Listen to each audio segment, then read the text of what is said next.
You cannot beat a child to take away his tears. Tell my mother that. You get nothing for cry for. The words of an African proverb that sounds kind of Jamaican that brings us into another episode of the Jamaican Dads podcast. I'm Dennis Brooks. I'm Alan Campbell. I'm Garth Williams, and we are Jamaican Dads. Welcome to the podcast. This podcast creates a safe space for us as men to discuss issues around masculinity and fatherhood from our perspective. It doesn't matter that you don't have a great deal of experience. It doesn't matter that we come from different backgrounds. Nope. It doesn't matter that you see the world differently. We are all brethren. We are all committed to our children and to this country called Jamaica. And so we have another great show lined up for you. Yep. Yeah. So we absolutely do. In Dad Try This, we have yet another very cool life hack for you to use around the home. In Fresh to Death, we're going to share some nail care tips. And in our main discussion segment, the meat of the matter, we look at dads in education. What is our role? But before we get there, let's fire off with the opening salvo. This week's opening salvo, we discuss lessons from an online article entitled Fathers Do 58% More Childcare During Lockdown. Yes, you heard me. Hold on. 58% more, as in of the total, what them usually do before? Yeah, more than or okay, cool. Yeah, just want to make sure. 58% more than they usually do. This is a story coming from the Independent in the UK, and as we mentioned in the title, Next fathers question. do 58% more what childcare. percentage Were of they the doing overall is that though? All right, so we're about to find out. All right, so it actually comes from stats from the UK's research Office of National Statistics. They found that the number of hours men are spending on childcare has increased by an average 58%. Since lockdown began in March. Of course, these are different lockdown measures. Right. And so these are particular to that particular country. The survey of 1,300 families was conducted between the 28th of March and the 26th of April, and also found that men's weekly working hours, including commute, has fallen by an average 11% in the same period of time. In 2015, men spent 39% of the time women spent on childcare. In lockdown, this figure has risen to 66%. Good. So it's still not on par with what women are doing in the UK. But is this true of the Jamaican reality or the Caribbean reality? Granted that maybe it hasn't hit us in the same way. Well, but I do find that we've responded to working from distance and flexi hours. We have to look at the backgrounds in terms of the family structures that we're dealing with. In Britain, are we dealing with a structure where it's male breadwinner per se, stay-at-home mom, is it both couple? There are lots of different contexts. There are lots of different contexts.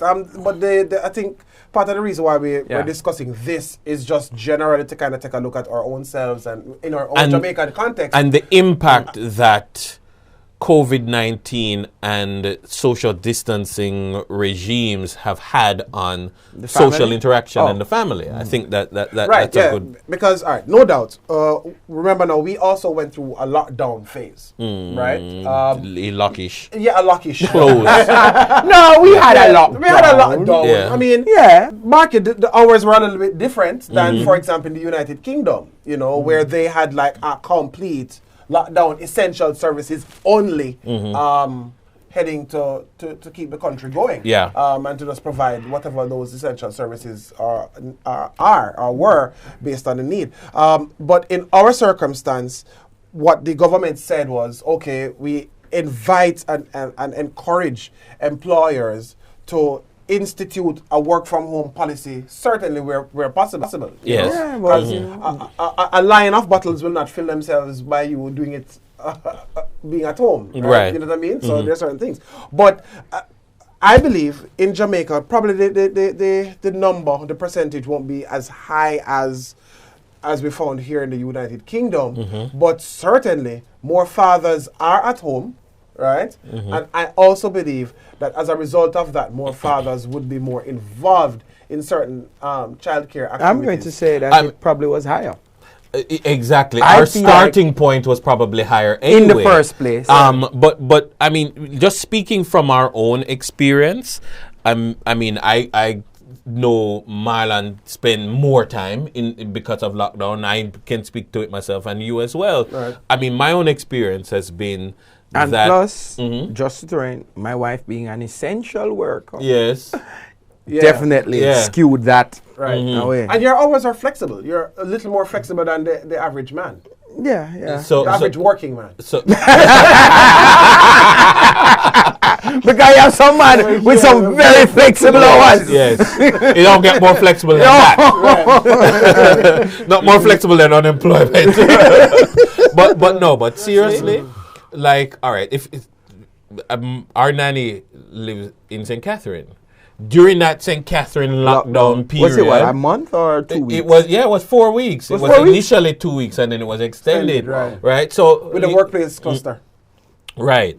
So you have no ability to bring in and during that time you're not gonna just make the child stay anywhere. Right. So we had to find creative ways of and both of us are essential workers. So it was very difficult. We had to alternate staying home. I stay home on Monday, you go to work, and we switch around, and then next week we alternate, that kind of a thing. Many more meetings via Zoom. But you know what it taught me? Right. Yo, the nanny work, it's a whole heap of work, you know. It's not like, I'm just... Because, you know, it's work. Listen, and the boy pick me an avenue. Boy pick so me. you have a back end PP clock. You understand? And it's a case of you're trying to work from home. It's not like you're just home. You're taking the day. You're trying to work from home. Try writing a speech or preparing, you know. I just never bothered. Like for open my laptop and do that, it not happen. Because he want to know everything. And oh Lord. And that's the thing. Because toddlers are one thing. You know. I'm happy that my kids are grown. 11 and 7, so I can some 50-year-old 60-year-old man with 20-year-old children like your children are grown.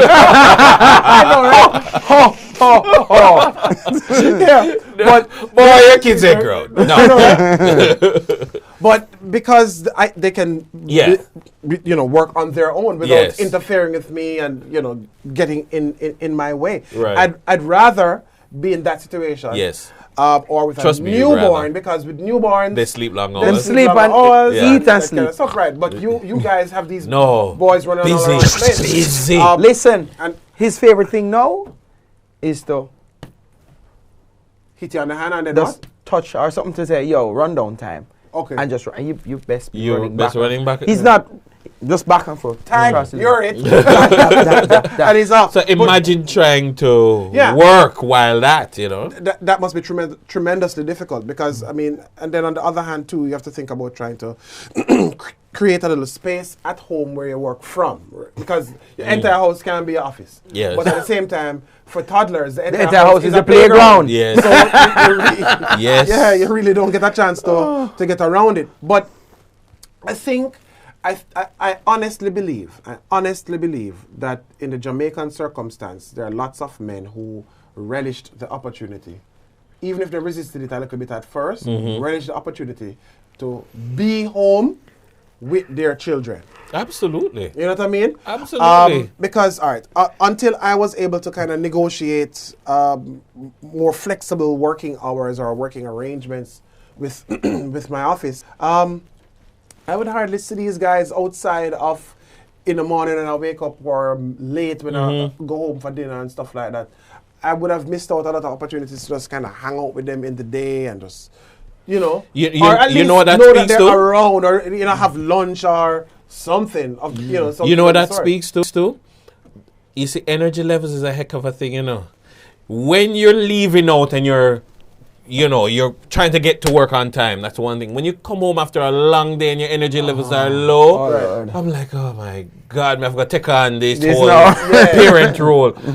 Like when you're able to during the day, there's a lot that you realize you miss. It's true. You miss a lot. It is. So, I mean, I don't want to look at COVID as a blessing per se. But you said, but the silver lining to this lining pandemic is that you get the opportunity to spend more time with your children, or even, let me tell you, the family truth is, on a whole. And family on a whole. And the truth is, sometimes the kids don't necessarily want to be all over, Obviously, at toddler stage, they do, because it's always fun time for them. Right. But sometimes, like these guys, they don't want to be on daddy. Them just want to know that he's there. Yeah. You know what I mean? Just in case. Yeah. So, like, Nick will come over to the office and him just look in.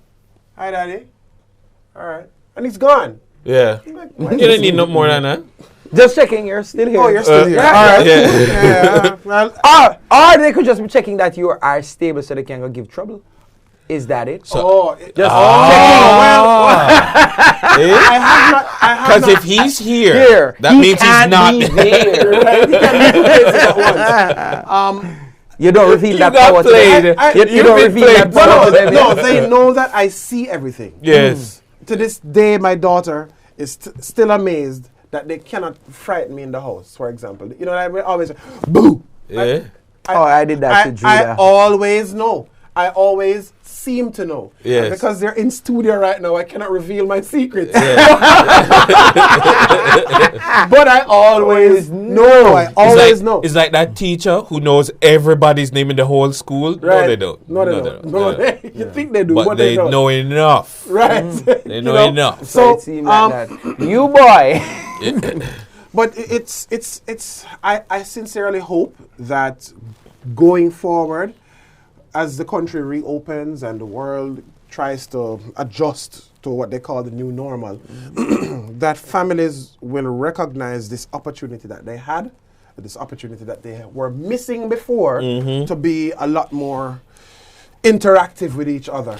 I think there's a realignment of our priorities. Things that were unmovable institutions, you realize it did movable, It really did movable. Like the statues. No, hold on. No, I always used to complain about the magic that supposedly happens at 9 o'clock, why all workplaces need to start at the same time. Right. It does not. And so really, there doesn't need to be morning traffic. Right, exactly. Because we could stagger meetings. We don't, that 8:30 meeting does not need to be a thing. It's rubbish. Yeah, it doesn't have to be. You understand? We don't have to bring in everybody from just do it via Zoom. Yep. I think that now that the shake-up that has happened has been good for us, but there are aspects of the new normal that I absolutely hate. I don't like it. I mean, the masks, I hate. Oh God, I hate it. Yeah, The what? The masks. I hate Oh it. yeah, no, listen to me. Mask life. First of all, We're going to endorse it though. Yeah, of course. Yeah. Absolutely. Wear your mask. Wear your mask. It's just the worst part of COVID for me. Yeah.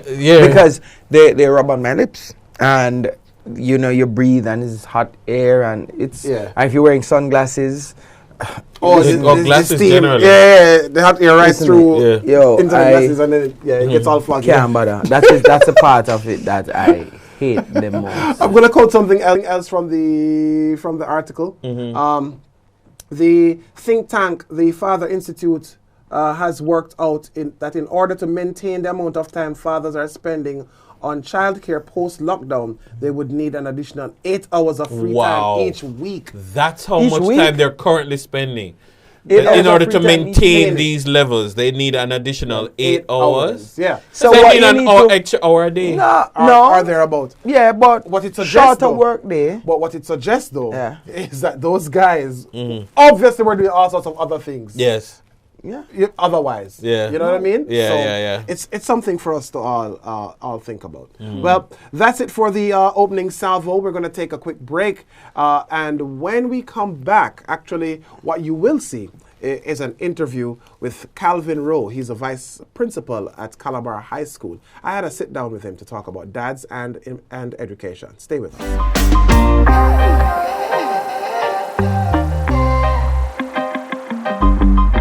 Welcome back to the Jamaican Dads podcast. I'm Gareth Williams. We're doing this section called the meat of the matter, our main discussion segment, remotely this time. Of course, our topic of focus, as we mentioned earlier, is dads and education. And speaking of dads and education, we're going to be having as our guest this afternoon none other than Mr. Calvin Rowe. He's the vice principal at Calabar High School. And let me tell you, if you don't know, Calabar High School is an all boys institution. So Mr. Rowe has a bit of experience being a father to those boys, but also from the side of a teacher who can see the impact that fathers can have on their sons, especially. So let's bring him up right now. Good afternoon, Mr. Rowe. How are you? Afternoon, Sir Williams. Doing my best to keep safe. You?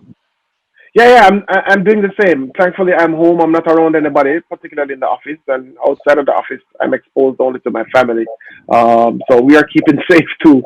Good. So I hope you're able to do the same. You don't have school until somewhere in October. That's the latest estimate. How are you feeling Uh, about that? well, I don't know if we don't have school because we've not gotten a summer break as yet. We've been going through preparing for whatever mode that it will take. So we have to have all the things ready just in case we have to choose one over the other. So we're still at work actually.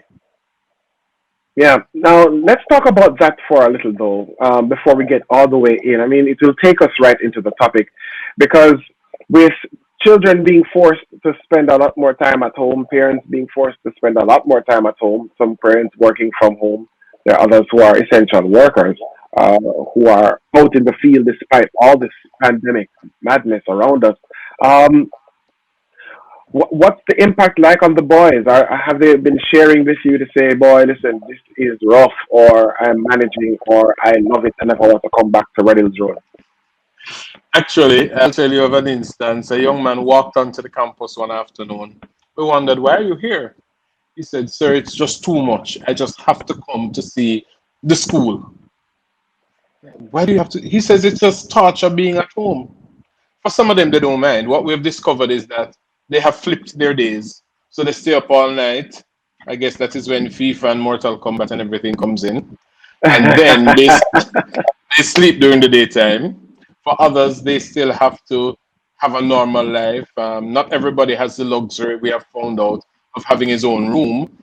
And so when morning comes and day has begun, then you have to get up and go with the flow.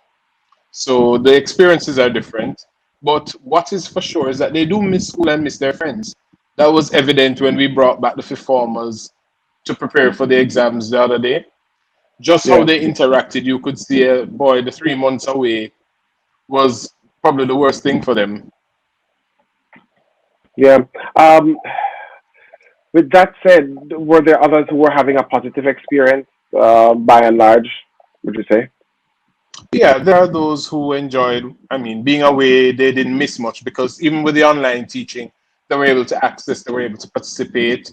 Family time was heightened because, I mean, most of the families actually made the effort to have activities that were centered around family life. And so for those children who were that fortunate, they benefited and enjoyed not being here physically. All right, now let's get down into it, because that's the first thing I want to talk about: the importance of parents actively participating in the education process. For a lot of parents, they were thrown into it head first, with this pandemic, um, because now they've had to do the homeschooling or some kind of homeschooling. Um, just share with us a little bit about that level of importance, having the parents active in that. What we have realized is that the parents, for the most part, have been distanced from the actual learning experience of some of their children. There are those parents who are quite current and will keep up with what is happening. But for the better part, even to receive a report by email, it's usually going to the child's email as against the parent's email. So now that the parents are forced to be directly involved, we're seeing some of the disconnects. Uh, most of the times parents are there, so you will see they will interact, they will come in, they will chip in, they'll comment on some of what is happening when the teachers are teaching. I mean, for some teachers, they're not very comfortable with it. We tell them, work with it. I mean, at least you have parental support here now. Uh, some households are different from others, and so the ability to have the time to be involved is perhaps a luxury for some. For some, it's a normal way of life. But what is certain is that it's important to have parents being involved in whatever is happening. You see it in the results. The children who have the parental support and the parental involvement, they get better grades for the most part. Not that there's any theory that has proven that. The young man who struggles through schooling on his own, whether because the parent is absent or the parent is unable to relate to what is happening, you see the difference in the output, you see the difference in the results. Yeah. Now, with some parents having been just thrown into this world now with their children, um, it might be a little too late, but there are still others who are adjusting. What would be your word of encouragement to parents to say, hey, this is the best way to approach it, or think of these things when you are trying to work with your sons? All right. The first thing I'd encourage the parents to do is to be patient with themselves. They were never prepared for this. They've never been exposed to this kind of interaction. For the young man, he is a digital native. So maneuvering the technology, transferring from one platform to the other is not a difficulty for him. It comes readily.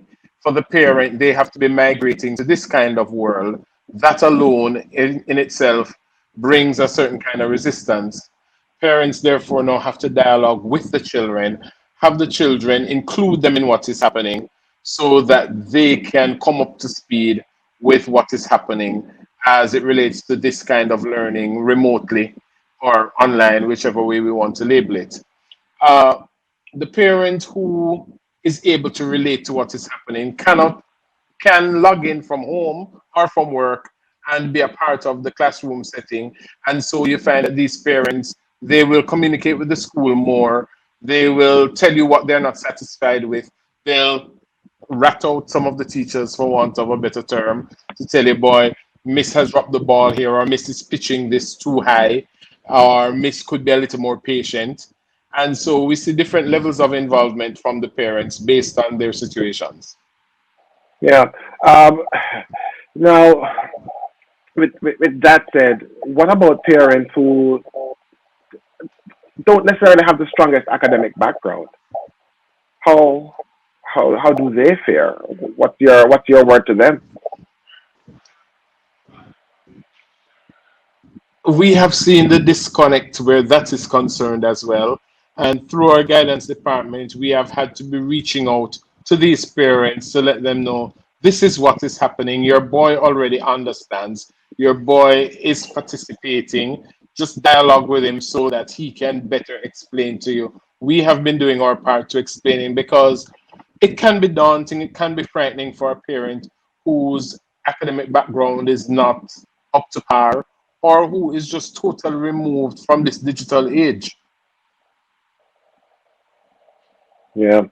Um, in terms of your assessment now of students, or the ministry's assessment of students based on what they've learned, how they're assimilating, it's new, it's brand new, it's something that obviously we're going to have to use going forward because we don't know when this pandemic will clear or another will turn up. Um, how do parents now? How are you as a teacher? Let me just ask that one. How are you as a teacher able to really kind of go like, all right, this assessment is not necessarily ideal, but what would you recommend then as a blended approach to properly assessing what students learn? All right, so there are different forms of assessment. We have been used to the old method of assessing. A child sits and he writes his assessment format. We have been long toying with or courting different forms of assessment that accompanies differentiated learning. Not all learners will give up their best on a test paper. and we have had to accept that. We have different kinds of learners. We're learning more of different challenges. I mean, in the past, a boy who just acts up, we think that he's being rude. Now we're learning of the different developmental challenges that accompanies this age, and so we have had to be assessing the learning differently from what we were accustomed to. So now that we're thrust into this phase again, um, it helps us as teachers to now force ourselves to become more au fait with different methods of assessment and different methods of teaching as well, so that the one blanket doesn't fit all approach. And if the child doesn't make up to that blanket, then he's a failure. No, we have come to realize that there are different methods of teaching, even using the technology, and there are different methods of assessment that can complement it. Okay, good stuff. Um, as we're talking about methods of teaching and methods of assessment, we're going to take a break shortly. But when we come back from that break, what we'll talk about is different methods of learning, and how these this blended approach going forward can impact the way your child learns, and how the different learning styles probably are best suited for a blended approach. Um, so we'll get there. You are watching and tuned into the Jamaican Dads podcast. I'm Garth Williams, and with me is Mr. Calvin Rowe. He's the vice principal of Calabar High School. We're talking about dads and education. We're going to take a very quick break, and when we return, we'll have more. Stay with us.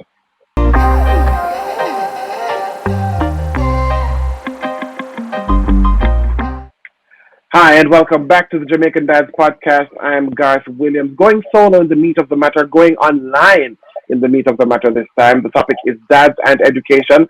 We have online with us Mr. Calvin Rowe. He is the vice principal of Calabar High School, an all-boys school here in Kingston, Jamaica. We're talking about dads and education. So far, we've been talking about the importance of parents actively participating in the lives the academic lives of their children, of their sons, because that's where Mr. Rowe's experience is at the moment. But I'm pretty sure, Mr. Rowe, what you're learning there with the boys would be a similar principles to girls, eh? To the extent, yes. They're different learners. And Right. also, they're socialized differently, even in the space of the home. And so, how the parent responds to the daughter is different from how they will respond to the son. And so, Yeah. that, in and of itself gives you a totally different result for the most part. Yeah. All right. Now, so we got into learning, well, teaching styles, the blended approach, and different types of assessment. Um, but before we get into learning styles, because I wanted to, that's where we're really going next. I have a question, and I just want you to give us some thought. Are homeworks and projects, or can homeworks and projects be used as some type of bonding? Um, my answer is yes. I'm pretty sure you might agree, but just kind of explain what can take place or what should take place when parents and their children get together to do homeworks and projects. All right. At the secondary level, it may be different. The primary parent, for the most part, complains that they get too much homework. They, the parent, get too much homework. And I am sure you can relate, because sometimes the homework, True. the volume of homework and the level of homework requires you to be fully involved. The secondary learner is by and large an independent learner, and so he or she will be able to do the assignment or should be able to do the assignment on their own.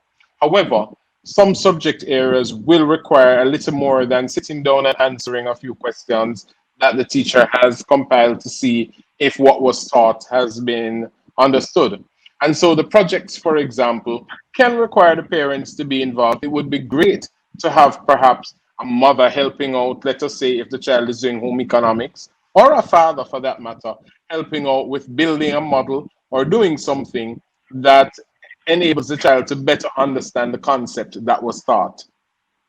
It Yeah. becomes a family Um, time activity. right. Yeah. I mean, I tell you, you're so right on that point about primary school, because these kids and their mom, we spend a lot of time together doing these assignments. But at the secondary level, they're a lot more independent, and sometimes their mastery of a subject is far superior To their than parents. their parents. Yeah. So sometimes it's really just a supporting role, like a moral support Hmm. type of role. But then, it, it, again, if a child can't depend on his parents to provide some level of support beyond moral support, is that an indictment against the parent? How do you find that students who them parents not really have it to help them with, say, some, physics or even accounting assignments? Do you find that they have less of a, I wouldn't want to say respect, but less rating, so to speak, of their parents? They complain about these things. Do you know?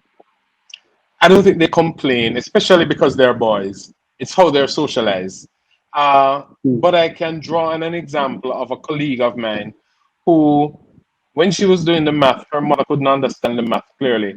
And so she sat up around the table and she was working. And every time she solved a problem and said yes, her mother said yes.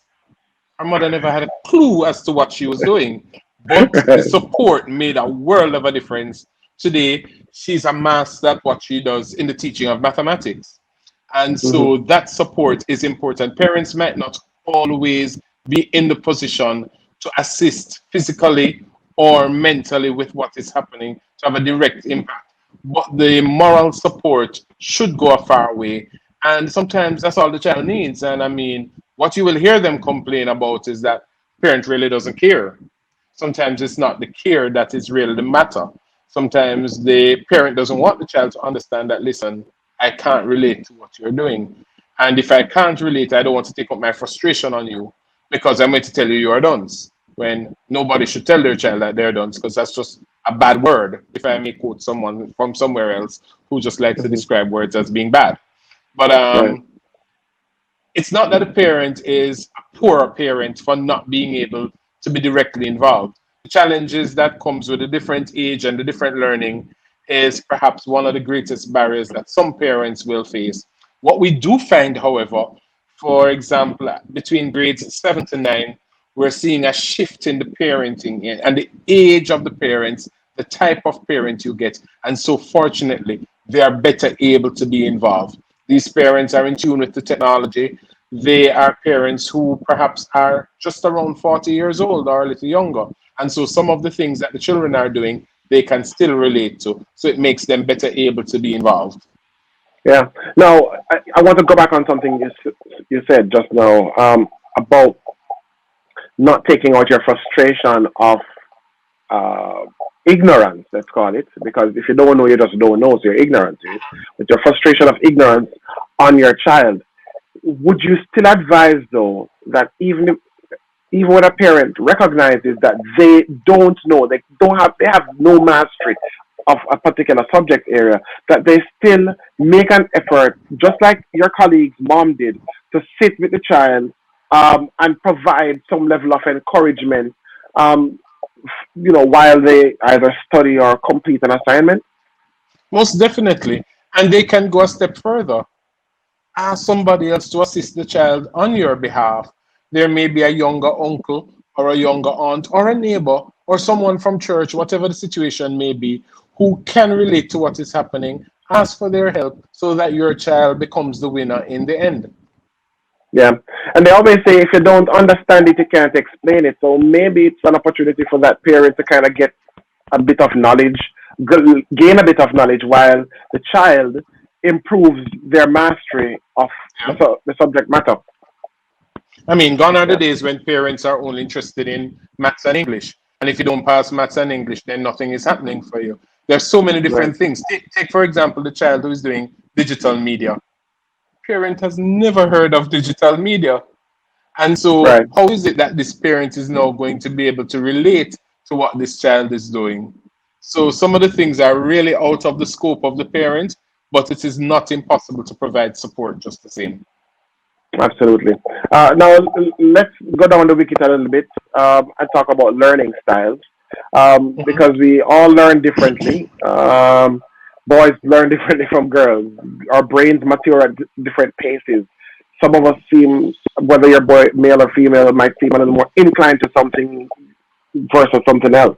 Um, how do parents, or how can parents, more specifically fathers, because a lot of times they find that mommy was so smart to use them when it comes to school, and daddy is a little more macro, at a higher level. So you probably focus on a term, or a school year, whereas mommy is a little more managing.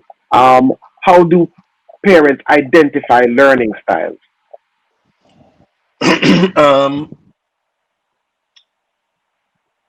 if a child is not functioning, a parent may think that the child is not managing at all. Um, in the past, a parent would say, he's just not learning, or he's just tough. But what we have come to realize over the past years is that parents have now been exposed to the fact that children are different learners. And so, for the better part of it, they will get them tested. What we have been doing here at Calabar, for example, is every cohort that comes in, we have a learning style survey that they have to complete. And what we are finding out is that some of the children already come equipped with the information because the parents discovered this from earlier, or the teachers at the primary level discovered the challenges and realized that the child is probably a visual learner more than, and more as against the other kind of learning styles. And so we are better able now to plan for and to treat with when they come to us. What we will also do is explain to the parent the findings of what our guidance department has come up with when they realize that this is the kind of learning style that the child has, with the hope that the parent is now better able to assist what we're doing here at school when he's home trying to complete the assignments. So the tactile learner will perhaps just have to be moving about.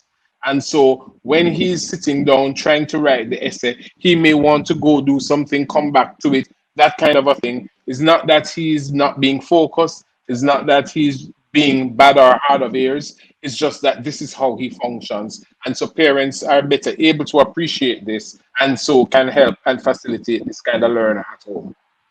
But Mr. Rowe, you know, have some bad pitney out the road. Let's talk truth now. Um, in the past, they were bad. Now we've realized why we label them as bad.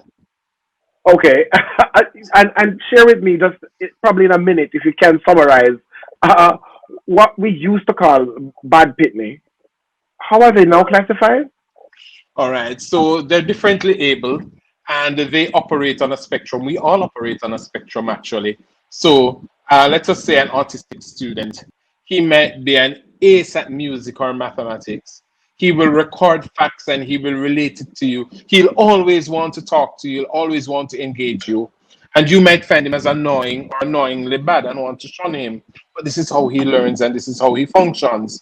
The child who has ADHD or ADD, he's always on the move and it depends on the severity along the spectrum that he's at. Some children will just have to be tapping a pen while they're writing, and the teacher of old or the teacher who is not accustomed to this kind of situation will find him disruptive, will find him bad Mm. because after he or she talks to him, he continues to do it. It's not that he wants to do it, but this is what works for him. The other one will move around the classroom and you will find him that you will think he's disrupting your lesson.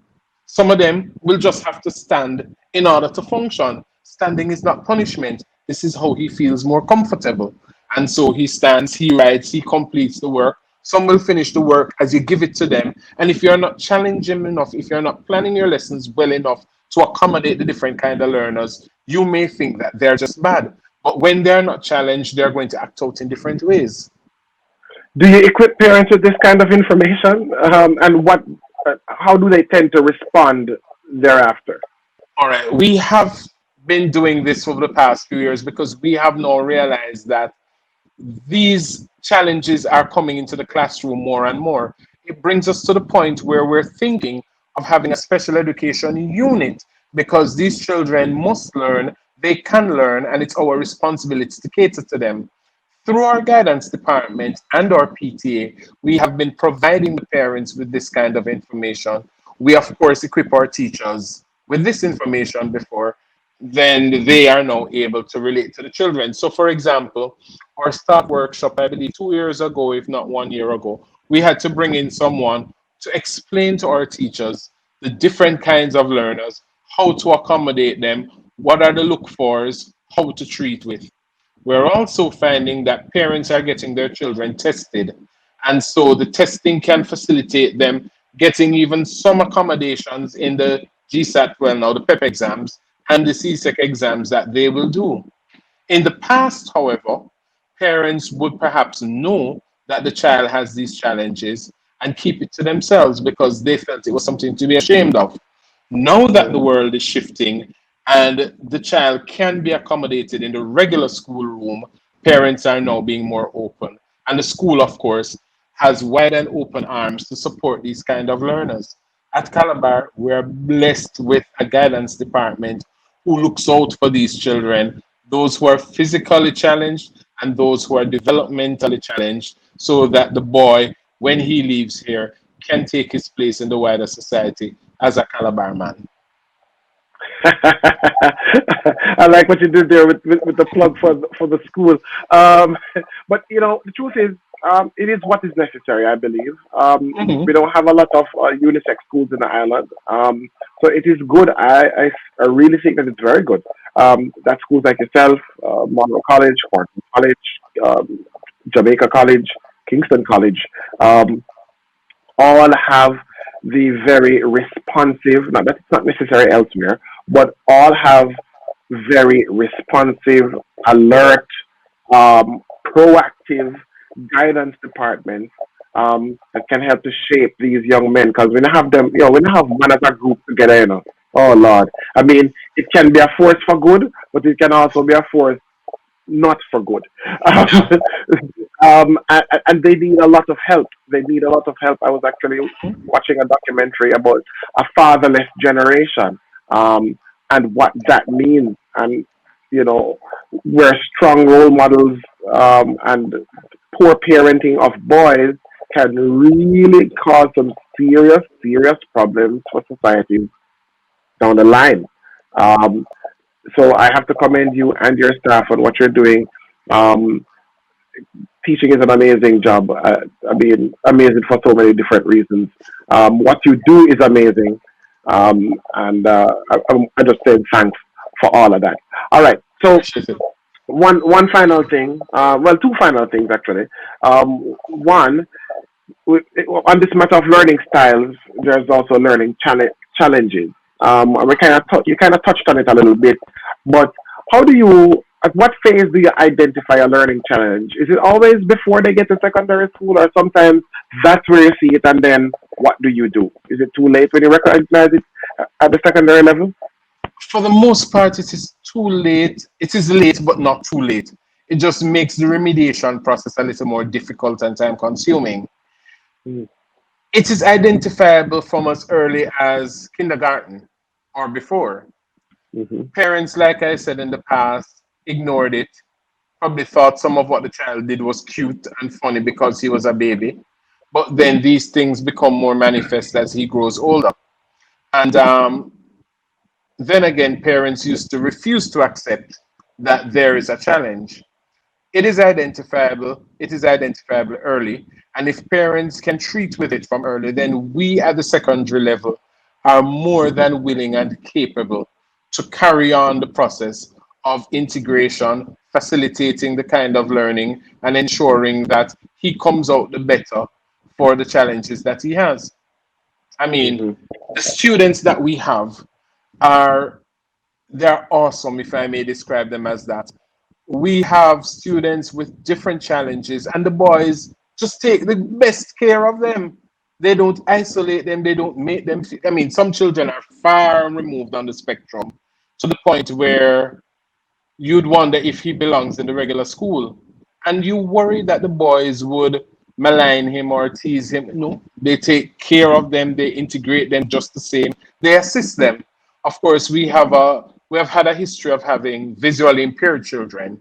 Now, this is a physical challenge, and Right. you dare not do anything to one of these boys, especially for the fact that some of them are at the top of the class. Then the boys protect them more. The ones with developmental challenges, sometimes when they don't understand, they will become annoyed. But once they understand, they facilitate them, they assist them, they make sure that they They have a regular school day like anybody else. Very good. Very good. Listen, Mr. Rowe, thank you so much for joining us. Really, really appreciate it. I've learned a lot. I'm pretty sure our viewers will say the same. I want to talk to you about something else, but we're not going to record it in this session. We're going to record it, but not in this session. But I really appreciate it. So again, that's Mr. Calvin Rowe. He is the vice principal of Calabar High School, talking about dads and education. All right, coming right up after this, it's going to be time for Fresh to Death and Dad Tries This. Don't go anywhere. You're watching the Jamaican Dads Podcast.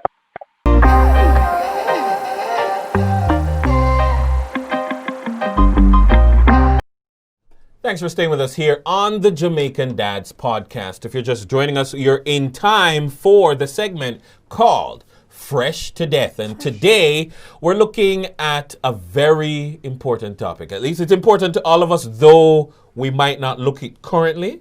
But beard care is very important to all of us. A little bit denuded. I got rid of mine. You got rid of yours. I was just a little bit. Well, professionally, I had to remove mine.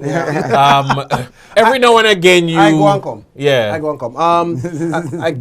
I started growing mine a little more. I'm so sorry Floyd is not here, so we could tease him about I know. his But he lack can't of grow a beard. beard. He can grow a beard. He can't grow a beard. No. He's Can not he even grow a mustache? Does he? I'm never- not sure. so much evolved to that point yet. There's It's still all hope. in the hormones. there's- All in the hormones. Don't worry. There's still hope for you, Floyd. At his age, You're terrible. No, on. we should not do this. He's our friend. He's our friend. Yes. All right. So I grow mine intermittently. Yes. You had one for like what, 8 years or 10. or thereabout? Yeah, 10 Yeah, years. 10 years. Yeah. Yeah.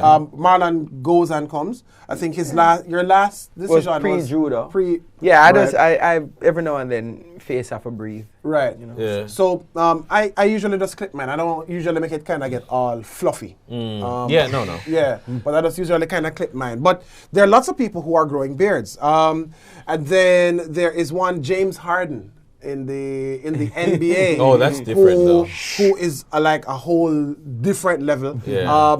And people always wonder, how can you maintain that hair on your face like that? There. First of all, maintain. So you need to be a man. The first place. Yeah, there you go. It's not a Yeah. boy. No It's not boy a thing. boy Yeah, thing. it's no boy thing. All right, so growing a beard can be a test of will. It can take at least 4 to 6 weeks. And in Floyd's For it case, to- almost 40 years. Almost 40 years in some other cases to grow a full face of hair. And counting, by the way. Right? But today's It takes commitment, though. does. The It first thing, it takes commitment. Because in that awkward phase, you're like, should I? No, keep yeah, growing just go. it. Just keep go. growing it. Just go. Keep Just growing go. it. Just see it out. Just see it out. And right? everybody's beard has like different challenges. Like I have a little spot right here that just is stubborn.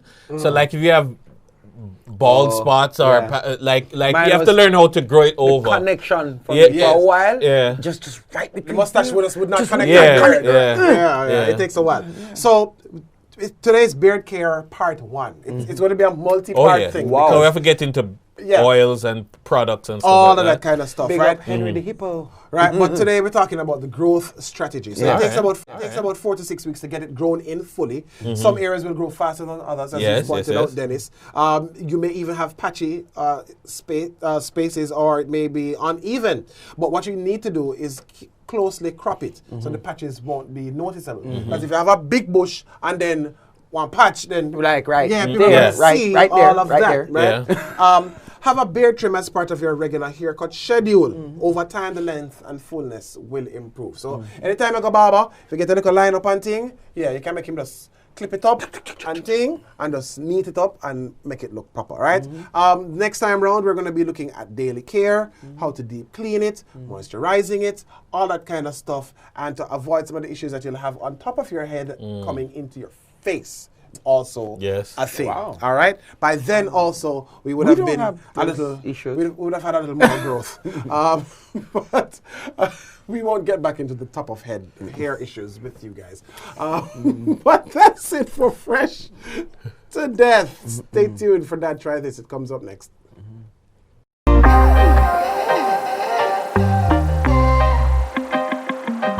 It's now time for Dad Try This. And this week in Dad Try This, we're giving you a tip. We're sharing a tip about fixing a hole in your glass window or screen, for that matter, with clear nail polish. Where am I going to find clear nail polish? Why do I have clear nail polish? Because it's not you. And you know Just checking. people with clear nail polish, you know. Oh, you mean like Dennis? For example. Fine. You know. And Dennis doesn't have clear nail polish. Dennis has top coat. Top coat. Top coat. There's Thank a you. difference. Okay, I'm sorry. Thank you. They smell the same though. Thank you. Absolutely they do. So a hole in your screen door or windscreen in some cases can render the entire thing practically useless, right? And I'm not talking about like bullet holes, for example, because that's a whole different matter. But sometimes you can get some little cracks in your windshield or in a glass at home. It doesn't mean that you have to remove the entire thing. Because it will spread though. Right, and it depends on the severity of it. Yes. So what you need to do, or what we suggest that you can use just to prevent you from having to go and replace the entire thing, Yes. is that you can get thing there into it, nail polish, clear nail polish into it. So just dip the brush into the thing, and then you just gently, you can put on a drop and swipe, or you can just use the edges of the brush to just kind of stab into it. And this works? Yes, it does. If you've ever had a crack in your windscreen and went to like the windshield repairman, right? What all they do, they take a dropper which has resin. Right? And they just squeeze the resin over the thing, and they use like a razor blade, and then just use it, just guide it. Yeah, just guide it into it, because all you need to do is once you get the resin into the track, into where the crack is, It won't it won't spread. It won't spread. So And that may pay so much money for? they charge you a lot for that? Oh God. Anyway. No, they just look for you and say money. I think that's the problem. They just saw riches on you. You were never raised poor.